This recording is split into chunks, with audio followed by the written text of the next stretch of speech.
one of their other wins that I know you're quite fond of and have a really unique perspective on. There are a number of standouts for the Quakes in 2019, but maybe one that necessarily wasn't on the radar as much as he is now, per se. Josiah Gray, a guy that touched 3 levels in 2019. The Quakes were his middle stop. At times, Mark, I thought he was the best pitcher in the California League. And if you had to argue against that statement, there's probably only one other guy who pitched better at times than Josiah Gray did in 2019. That'd be Storm left-hander MacKenzie Gore, who's going to be a future big leaguer, just like I believe Josiah Gray will.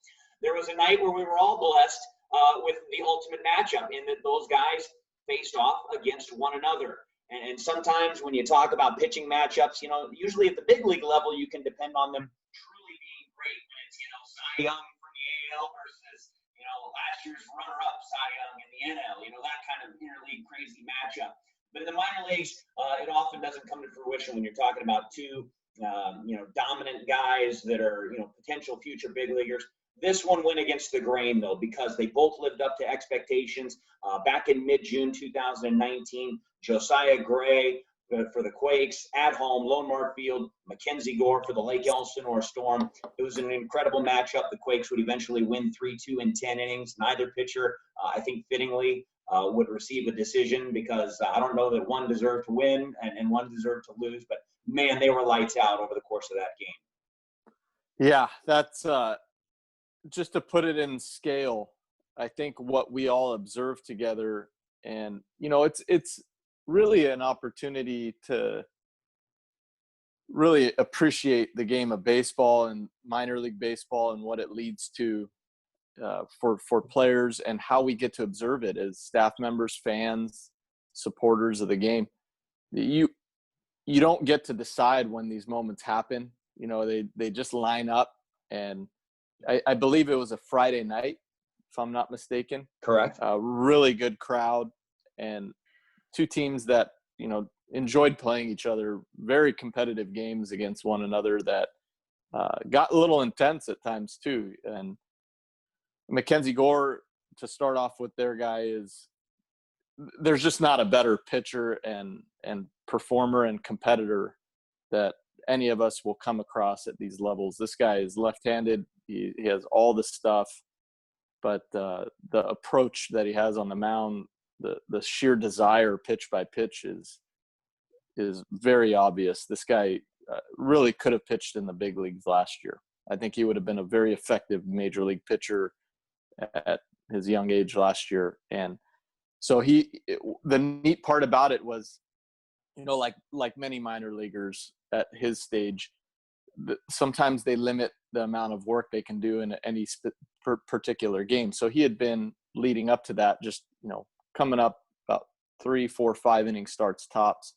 In this particular one, they had him near that, but they turned him loose just a little bit more, obviously, just planned probably from the start of the year for him to start building up his pitch load. So Josiah was turned totally loose. Like, he was at what would be a typical start progression. And these guys on a Friday night, with the type of scouts that were in the stands, the media that covers the minor leagues on a high level, everybody was there. We had our full house. Showcase, baby. It was a showcase. Total showcase. Good call. Total showcase game. And they did not disappoint. It was just full attack from pitch one.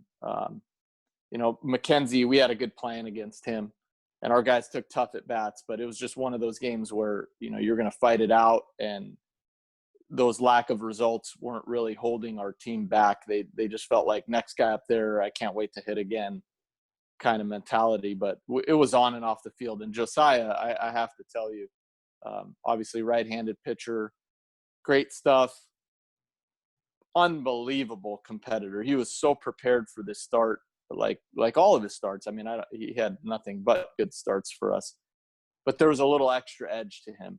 He's a Division II player that got drafted really nicely by the Reds, traded over to the Dodgers, but this is also a man on a mission. I don't think he cares about where he was picked. It's where he's trying to go. Very self-driven guy, but he lowered that eyebrow of his, and it was all business. So you're blinking your eyes and you're on to the next inning, but it's almost like you're playing catch up mentally and trying to review what just happened, because you're watching them go duel each other out back to back, and it was quick work. Marching off the mound, firing their team up just by being there and how they're going about it. I just really can't imagine seeing better stuff out of two guys and utilizing that stuff. And I liken it to, maybe if out there we can make a comparison of like who that in the National League West, which two big league starters as minor leaguers going toe to toe can we compare this to? And it might have been a Kershaw versus Bumgarner kind of situation, just two guys who are going to have long careers, really refining themselves in the moment against each other, make it iron sharpens iron, making each other better, so to speak. I don't know if they would communicate about it quite the same way or get in tune with those emotions, but it was obvious to see from our perches, and it's an unforgettable moment. Hopefully we have some clips here that are demonstrating that. There's nothing better than being in person with those types of outings, but that's what you get when you get to go out to a Quakes game and see these guys, whether they're in that mode and linking up that way or they're working their way through their little learning moments and struggles. These guys are that gifted where they could be people that we're watching on television for many, many, many years at a very high level. And those two guys, no doubt, like completely open and available to having the opportunity of being something like a Cy Young someday. Unbelievable. Yeah, those are the things we can enjoy with Rancho Cucamonga Quakes baseball at LoanMart Field. Unfortunately, we're still on hold here in 2020. Mike Lindskog of the Quakes visiting with 2019 manager Mark Kertenian. Not much time left on this Zoom call, so we'll kind of jump right here to our final topic. Obviously, with the news recently coming down that it looks as if there will be a 60-game season for Major League Baseball, health pending. Hopefully, all the players and all the staff will stay safe. It sounds like that it most likely will not be in front of any fans going forward here in 2020, which that's the way this COVID lifestyle has been treating us. So it sounds like we're going to get some baseball. It'll be a different form of baseball for sure. It doesn't sound like there's going to be any pitchers hitting. Designated hitters will infect both leagues, which will be exciting from an offensive standpoint. So certainly some changes on the horizon here, but all in all, if the guys can stay healthy, hopefully we'll have ourselves a 2020 big league season. The Dodgers made a huge trade in the offseason for Mookie Betts, and boy, if the season itself was scrapped, there would be no Mookie Betts in 2020, and with him approaching free agency the following year, that would have been a complete disaster to see him never don a Dodger uniform during anything outside of spring training. And it brings a lot of hope to fans that are waiting for their first World Series since 1988 when Gibby came out of the dugout in Game 1 against Eckersley and hit that walk-off home run that I referenced a little earlier. Fans are excited about this upcoming Dodger season, regardless if it's 162 games or 60 games. There's a lot of excitement certainly circulating, and I know the excitement and the buzz will build over the coming weeks. Talk about your energy and just pride for the Dodgers overall. You've been with the organization for a while now, and I know you're heavily respected amongst not just your peers, but the coaching staff and minor league staff and player development, but also with the guys in the dugout. They look up to you. They share things with you that maybe they don't necessarily share with every manager on their climb up to the minor leagues, up to the major leagues, through the minor leagues. But I know you've got a lot of pride being involved with the Dodgers, and it's something that shows on your sleeve. I want you to touch on that for a moment. Oh, it's extremely special to have a chance to be a Dodger, and the type of people we get to be around, all the staff and players. It's not normal. It's definitely not. We just literally went through our virtual draft, and Tom Kunis, one of our coaches in Rancho last year, being a huge part of our scouting department as an example, and getting to hear him discuss his players in his area as all the scouts reviewed the players that they considered in their territories for our club. The picks that we've had the onboarding process that we have going on right now, and hearing from our different staff members as they indoctrinate these new players into our organization, which is a process that happened for every guy that we see get to the Quakes. But it's also, the locations that we have, none better than Rancho Cucamonga for the development of these players. The fans there understand the game. You guys have a true feel for what's going on. You make every moment for these guys special. That I've been able to be on those Zoom calls that you and I have interacted on a little bit with the other Cal League, personnel, that, media people and announcers in the Cal League, talking about their favorite destinations in the Cal League, or least favorite destinations is a popular topic as well. It's very true, very true. And just how everybody unequivocally goes back to Rancho Cucamonga. It's just that kind of place, and it's been that way for well before I've gotten there, we just get to occupy it with you guys at the same time in the times that we're there. But it's definitely a needed place for the process of helping guys get to their goals and realize them. But we're going to get to watch Major League Baseball here pretty soon. And the neat part is, if you're a Rancho Cucamonga fan or a Dodger staff personnel or front office member like you for the organization, you get to cheer on guys that you've seen in such an intimate environment. Matt Beatty is an example. Last year, this is just a really crude, fun example, but the little kids camps and how we have those young players out on the field before a Sunday game. And one of them came up to me and told me pretty clearly that he was a huge Matt Beatty fan, and he was so proud of him. And he got the opportunity to take the field with Matt for the national anthem when he was a Quake. Back in the day. Baseball buddies. Matt had just gotten called up to the big leagues. He was performing. I think he had just hit that walk-off home run. Yeah. And so I said, hey, do you mind if I take a video of you and send a message to Matt? And he said, please. So I videoed this young man, and he just said, I'm so proud of you, Matt. Thanks for being nice to me when you were a Quake. I'm really excited to watch you play. And I just literally sent it to Matt right then and there on a Sunday. They're preparing for the game. He responds immediately. And he said, thank you for this. Oh. Thank you for sharing this, and elaborated more than that. And I just put myself in Matt's shoes, and just like, this young man just totally made Matt's day, if not his month.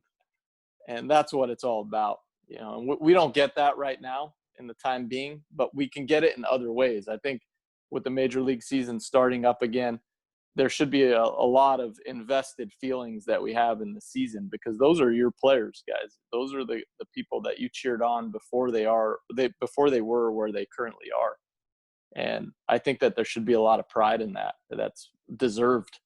All the hot dogs and all the waiting in line to get into the ballpark a little early, the desire to get some autographs, cheering guys on through what really is tough moments for them as they're working their way up the ladder.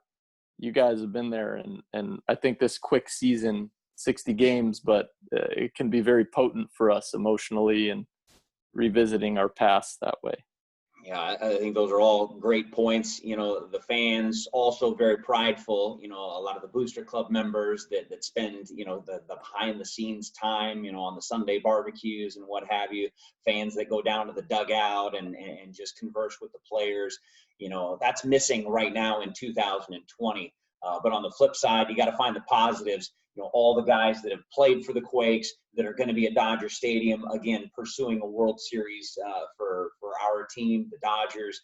That's what we can hold on to right now, that sense of pride that, man, that guy was in Rancho. I remember talking to him on a Sunday afternoon. I remember when my kid, sent Matt Beatty that video message. I mean, that's a great story. That just brings chills to my bones. So that's really great. Thank you for sharing that.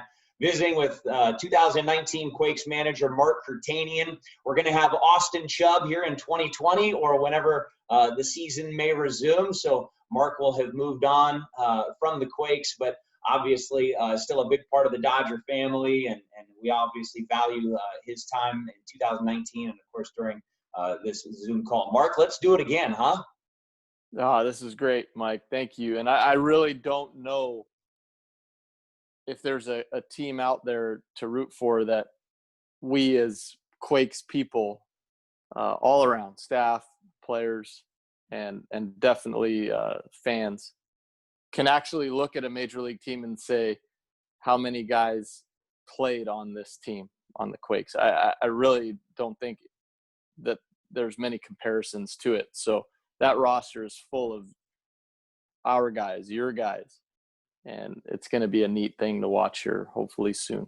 Yeah, just to add some clarity to those numbers, during back-to-back World Series appearances, the numbers varied between, I think, 19 and 20 former Quakes playing for the Dodgers in the World Series against the Astros, the Red Sox, etc. So very exciting that we can latch onto those guys, claim them as our own.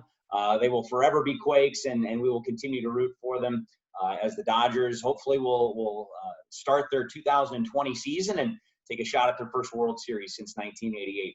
Mark Kertenian, 2019 manager of the Quakes, joining us here on this Zoom call. Fans, we sure do miss you. I wish we had baseball to discuss here at the minor league level. Well, let's hold our breath and keep our fingers crossed for some big league baseball here coming up in the next few weeks. Mark, thanks again for stopping by. Thanks, Mike. Take care. We'll hopefully resume some of these Zoom meetings very soon. But stick around for our social media websites and what have you, Twitter at RC Quakes and our website at rcquakes.com. So fans, take care. Stay safe out there.